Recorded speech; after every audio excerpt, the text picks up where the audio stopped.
Any first-time visitor to Kenya who does not know much about the Republic would be excused for making the following observation. Who is that guy who is always being booed by crowds, always trying to make speeches on top of his vehicle? Who is that? And why is he insisting? And this other guy who is always wildly cheered wherever he makes an appearance. Who is that guy? Shouldn't that guy be the president? You Kenyans, I think you're mixed up. That man should be the president. He looks very presidential. The other man doesn't look presidential. I would not be surprised if that is the view of so many on this planet who are maybe trying to follow events in Kenya for the very first time. That is what you see. But this week, even for Kenyans very familiar with our politics, things have come to a head. Drama, bin drama, Arab drama, Ole drama, Nyar drama, Ero Soba drama, Asi drama, Negoma drama, Said drama, yote pamoja.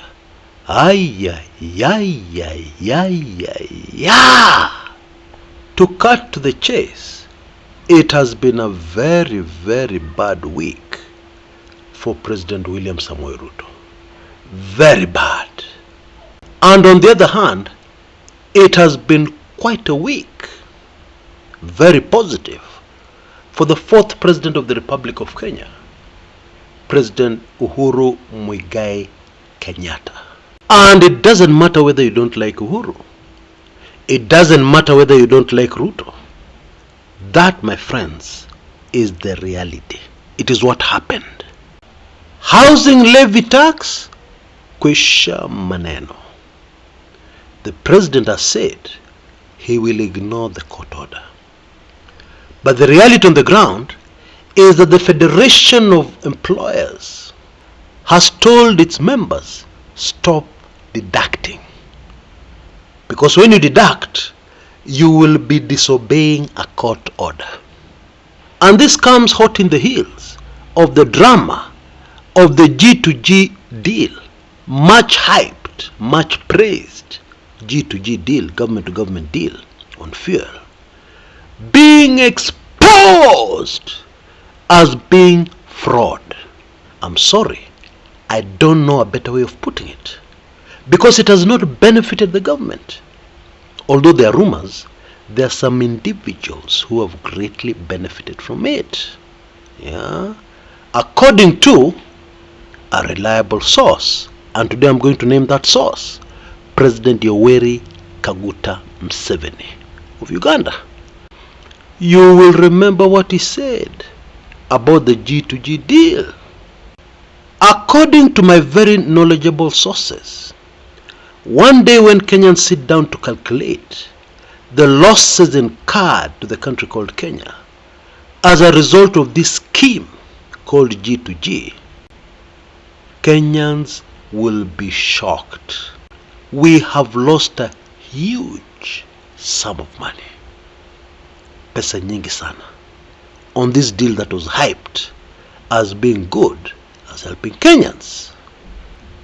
But my show today will focus on one Uhuru Kenyatta, who has been in the news a lot. And I will try to answer a question that is really disturbing Kenyans. The question is simply, what is going on? What is Uhuru Kenyatta up to? Nini? What is really happening here? Because there are some very strange things unfolding before our very eyes. For example, Ruto used to be a very frequent visitor of Yoweri Museveni's state house in Uganda. Even before he became president, the two were very close. But still, we did not witness what we witnessed a few hours ago when Uhuru Kenyatta, in arriving in Uganda, was hugged, yes, you heard me right, was hugged by First Lady Janet Museveni. Now, last time I checked, you hug somebody who's very close to you. Okay? And it is not lost on Kenyans that the former Kenyan president and Yoweri Museveni have become very tight in recent weeks. They've grown very close in recent weeks. Let me give you evidence. It appears that Uhuru received an invitation to the DRC during the swearing in of the president. And it was one of those invitations of, you must come. We, ukikosa kuja, usiniongeleshe.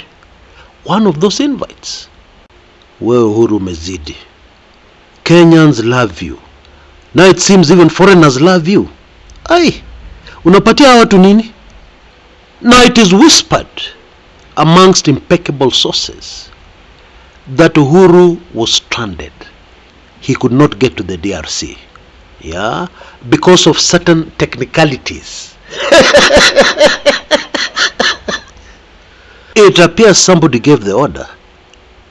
Huyo mtu nisimuone kwa ndege yako. Umesikia vizuri sana? And I don't ride with such people in my private presidential jet. And so what happened? President Yoweri Kaguta Museveni decided to give Hako Kamutu a lift to the DRC on his plane with his fuel. Now, let me give you a hot tip. Actually, it's a reminder. Politics is brutal. And in politics, nobody is going to start looking for you, start extending favors for you, if they don't want something from you. Shall we agree on that one? Yes, it's the truth. And so the Kenya shillings 1 million on the greatly devalued Kenya shilling.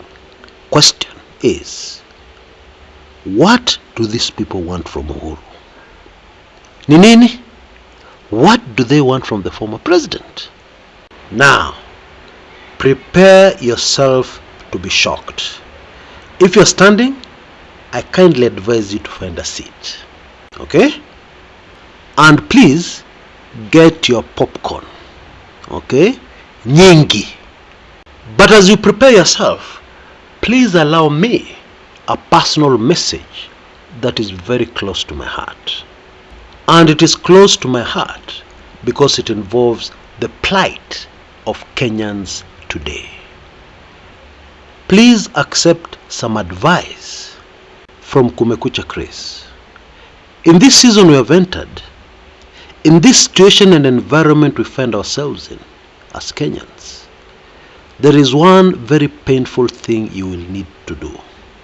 Okay? And that painful thing you will need to do is to change your thinking. Trust me, you will not survive what has started and what is coming, which is worse than what has started, unless you change your thinking. For example, if you still don't believe that problems are opportunities, please do your own intensive research, and prove that truism wrong before you move on. This is very important because going forward, we will all have to do our things very differently from how we have done them in the past. We don't have a choice. And the only way you can embrace that game-changing truism is by changing your thinking. Let me give you a quick example to drive my point home.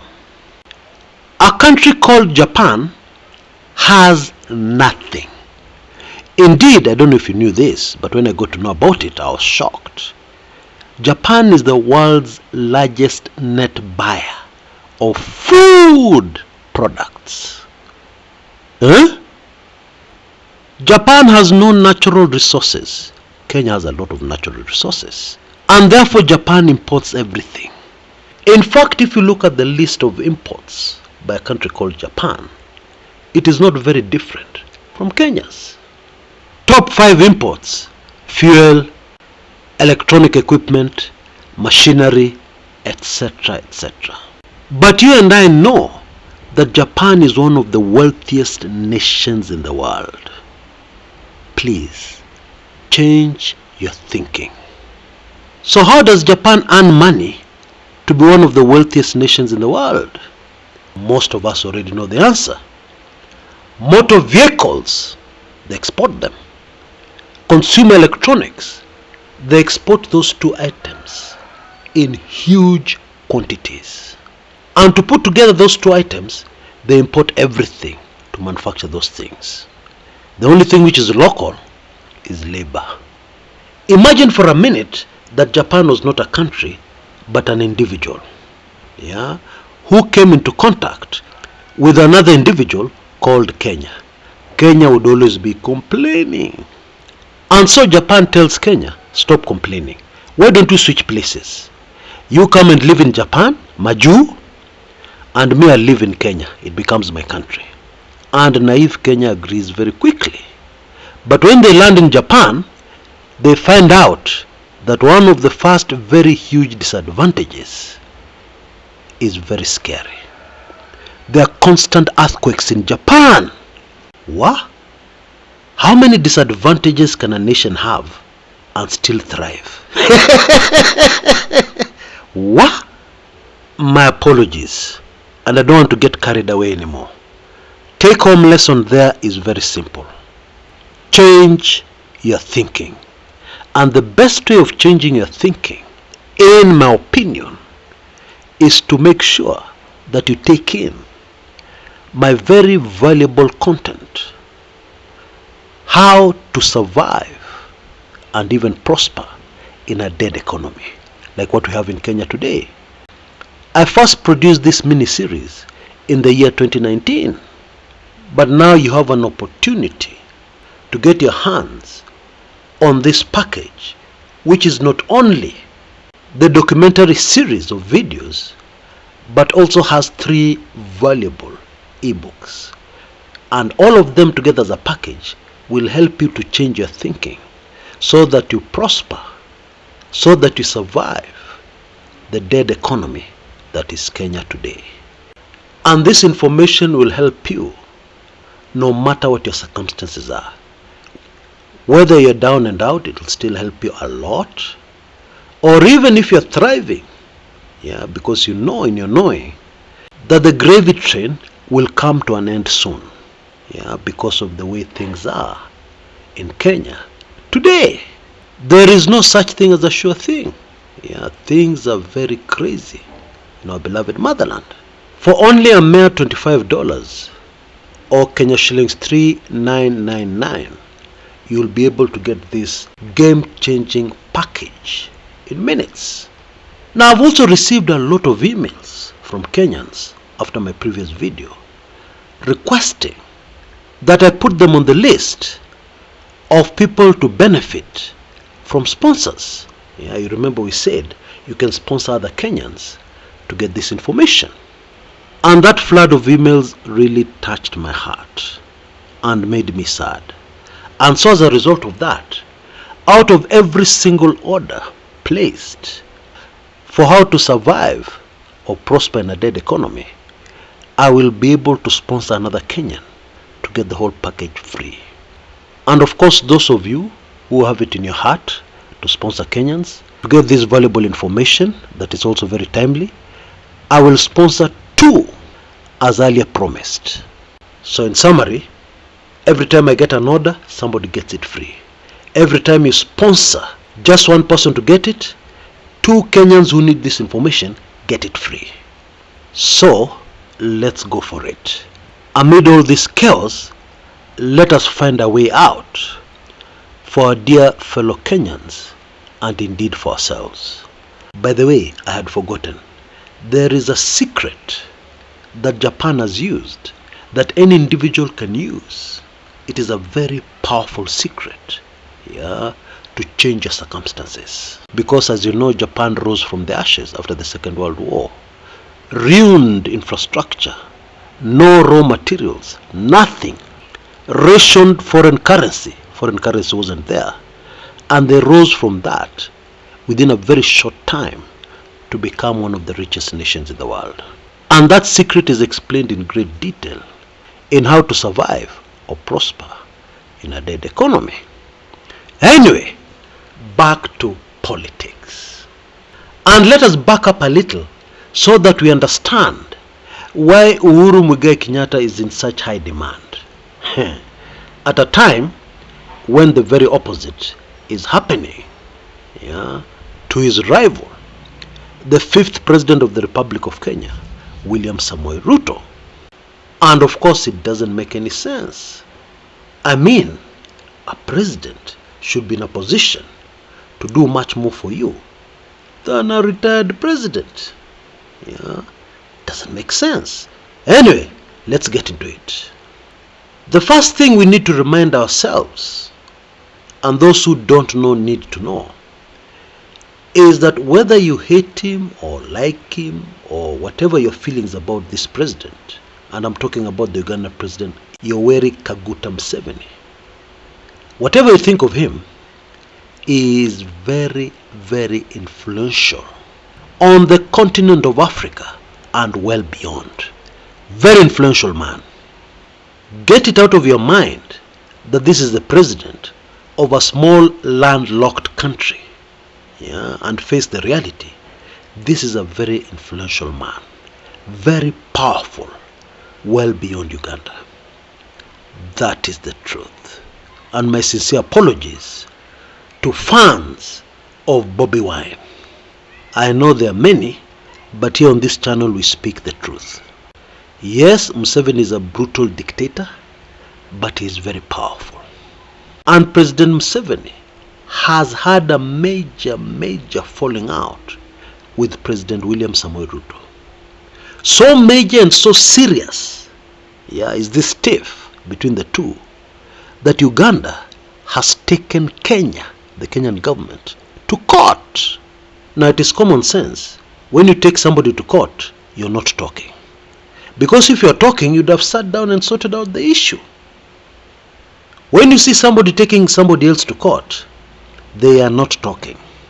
That should be obvious. And if you're not yet shocked at all that information I've given you, then what I'm about to say should be the clincher.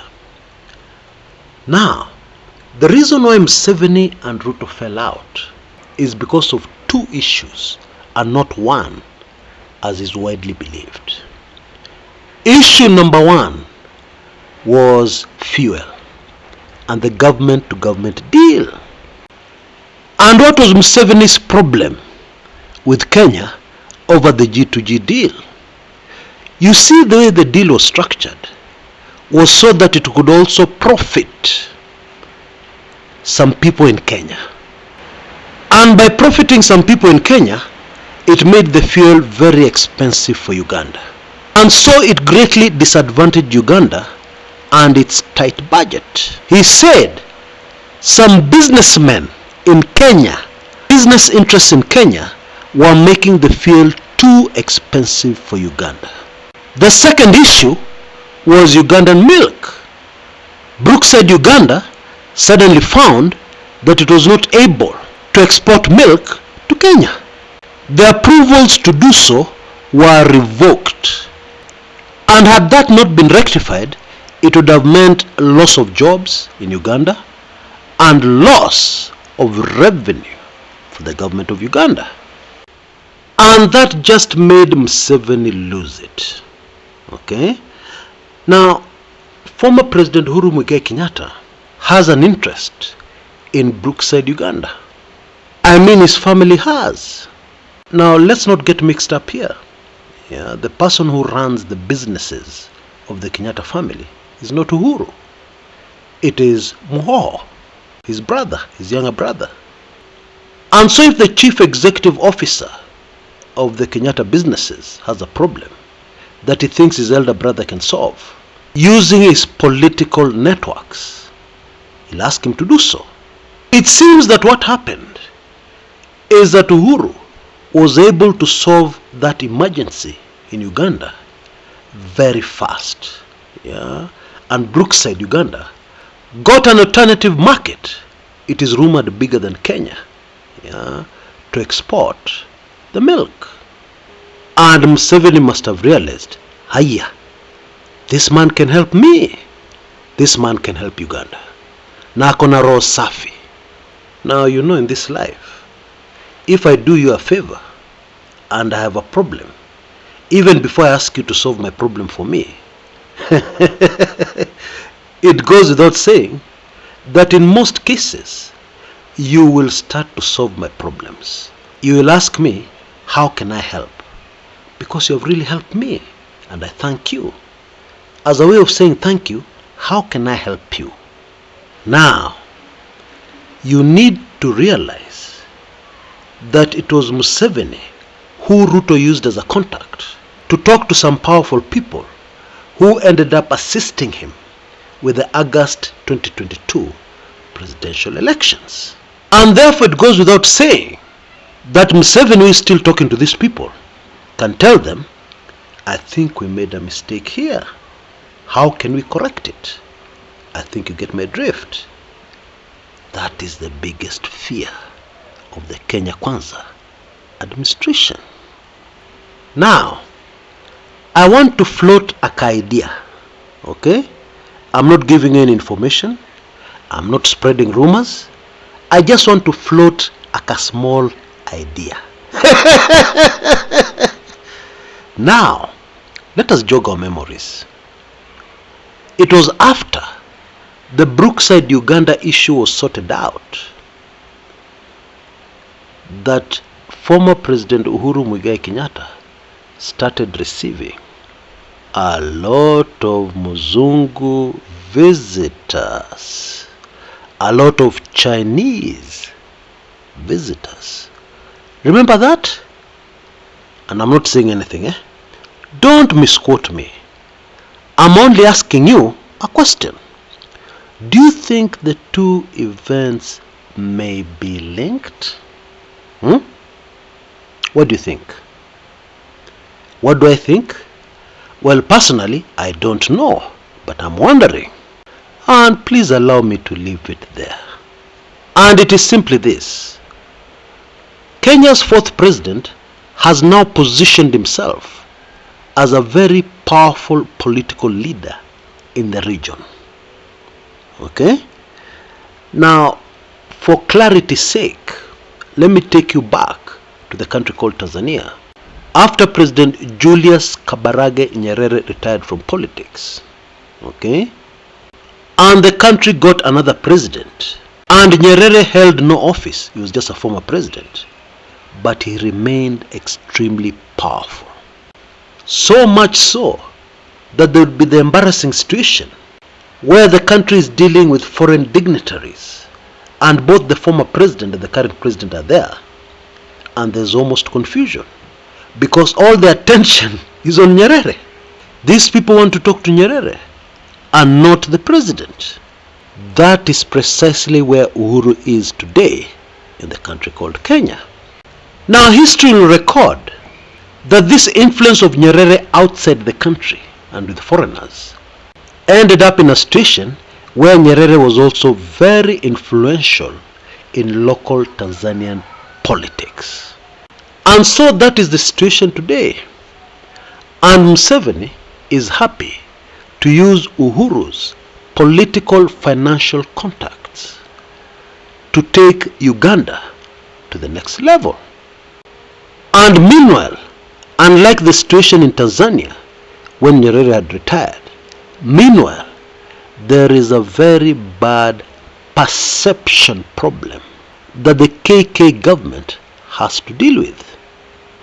And I have to put this delicately, yeah, while remaining as factual as possible. How do world leaders look at Uhuru Kenyatta? And then how do world leaders look at President Ruto? The answer is there. That perception problem is there. Because taking into account the actions of the current Kenyan president and taking into account the previous actions and the current actions of the former president, you realize that there's a lot of respect. Everybody looks up to Uhuru as a leader, and everybody fears to deal with the Kenyan president because there are so many issues. Of course, we all know that Uganda is not the only country we have a problem with. We have a problem with other countries, like Tanzania, for instance. Serious problems. What?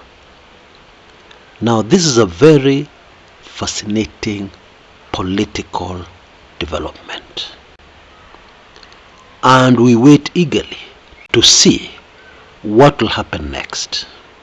Quick reminder before I go: how to survive or even prosper in a dead economy. Yeah, you can get it for yourself, or you can find it in your heart to sponsor some Kenyans out of trouble. And I personally will be very grateful, even as I sponsor more as a result of your action. Until next time, this is Chris Kumekucha.